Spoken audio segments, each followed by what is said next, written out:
Telangana school education యాప్ను ఉపయోగించి parent teacher మీటింగ్కి సంబంధించిన అజెండా ఇతర వివరాలను ఎలా డౌన్లోడ్ చేసుకోవాలో, అలాగే మీరు నిర్వహించిన పీటీఎం వివరాలను ఎలా అప్లోడ్ చేయాలో ఈ వీడియో ద్వారా తెలుసుకుందాం. మీ యూజర్ ఐడిని ఉపయోగించి లాగిన్ అయిన తర్వాత మీకు కింద కుడి చేతి వైపు పీటీఎం అన్న ఒక మాడ్యూల్ కనిపిస్తుంది. దాన్ని క్లిక్ చేసినట్టయితే ఈ రెండు సెక్షన్స్ మనకు కనిపిస్తాయి, పీటీఎం అజెండా మరియు ఇతర వివరాలు.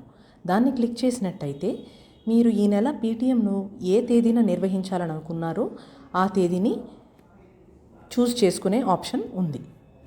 అలా చూస్ చేసుకున్నట్టయితే ఇక్కడ ఫిబ్రవరి పీటీఎం అజెండా, అలాగే తల్లిదండ్రులతో ఏ అంశంపై చర్చించాలో దానికి సంబంధించిన ఇంకొక డాక్యుమెంట్ కూడా మనకు కనిపిస్తుంది. దీన్ని క్లిక్ చేసినట్టయితే మీ ఫోన్లో ఆ పీడిఎఫ్ డౌన్లోడ్ అయిపోతుంది. ఈ విధంగా మనకు అజెండా డౌన్లోడ్ అవుతుంది. అలాగే తల్లిదండ్రులతో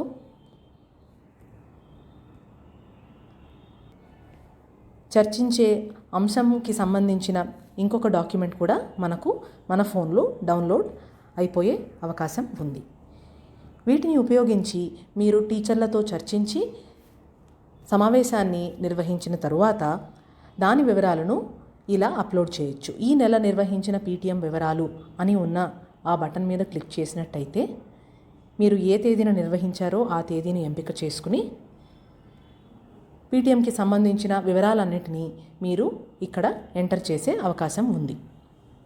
తల్లిదండ్రులను ఆహ్వానించడానికి ఏ పద్ధతులు ఉపయోగించారో వాటిని ఎంపిక చేయండి. అలాగే పాఠశాలలో నమోదైన విద్యార్థుల సంఖ్య. ఈ క్రింది ప్రశ్నలకి రెండిట్లకి మీరు తల్లిదండ్రులు ఇద్దరినీ కలిపి ఒకరిగా పరిగణిస్తే సరిపోతుంది. ఇప్పుడు 250 మంది పిల్లలు ఉన్నారు, కానీ నాకు 150 మంది పేరెంట్స్ మాత్రమే ఉన్నారు. సో 100 మంది ఈ నెల సమావేశానికి హాజరయ్యారు. పీటీఎం జరుగుతుండగా తీసిన ఫోటోలు మీ గ్యాలరీలోంచి అప్లోడ్ చేయవచ్చు.